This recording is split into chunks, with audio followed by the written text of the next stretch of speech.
இட்லிக்கு மாவு அரைக்கும் போதே பணியாரத்துக்கும் சேர்த்தே அரைச்சி ரெடி பண்ணி வச்சாச்சு. மாவு ரெடி பண்ணியே 2 டேஸ் ஆகுது. இன்னும் வந்து பணியாரம் ரெடி பண்ணவே இல்லை. இனிமேல் அதை அப்படியே விட்டேன்னா மாவு வீணாக போயிடும் அப்படிங்கிறதுனால பணியாரம் செய்ய ஸ்டார்ட் பண்ணிடலான்னு சொல்லி ஸ்டார்ட் பண்ணியாச்சு.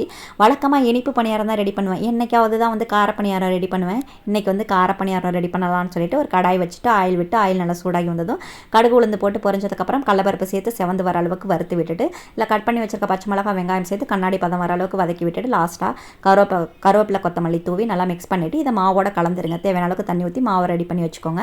சைட் பை சைடாக வந்து சட்னியும் ரெடி பண்ணிக்கலாம். இதுக்கு தேங்காய் சட்னியும் சூப்பராக இருக்கும், கார சட்னியும் சூப்பராக இருக்கும். ஆனால் இன்றைக்கி கார சட்னி தான் ரெடி பண்ணலான்னு சொல்லி நல்லா வதக்கி விட்டு எல்லாத்தையும் ரெடி பண்ணியாச்சு. எப்பொழுதுமே பணியாரத்தை திருப்பி விடும்போது பாதி வெந்திருக்கும் இல்லைங்களா, மேலே அப்படியே மாவாக இருக்கும்ல, அந்த டைமில் திருப்பி விட்டிங்கன்னா 2 சைடும் புஃப்னு உப்பி வரும். இல்லைனா ஒரு பக்கம் சப்பட்டையாக போயிடும். அதை பார்த்துக்கோங்க. சூப்பராக பிரேக்ஃபாஸ்ட் ரெடி பண்ணி சாப்பிட்டு முடிச்சுட்டு வீடு வந்து க்ளீன் பண்ண வேண்டிய வேலை இருந்துச்சு. இந்த டெக்கார் வாங்கியே ரொம்ப நாள் ஆகுது. அதை இன்றைக்கி தான் எடுத்து யூஸ் பண்ணியிருக்கேன். எப்படி இருக்குன்றதை சொல்லுங்கள்.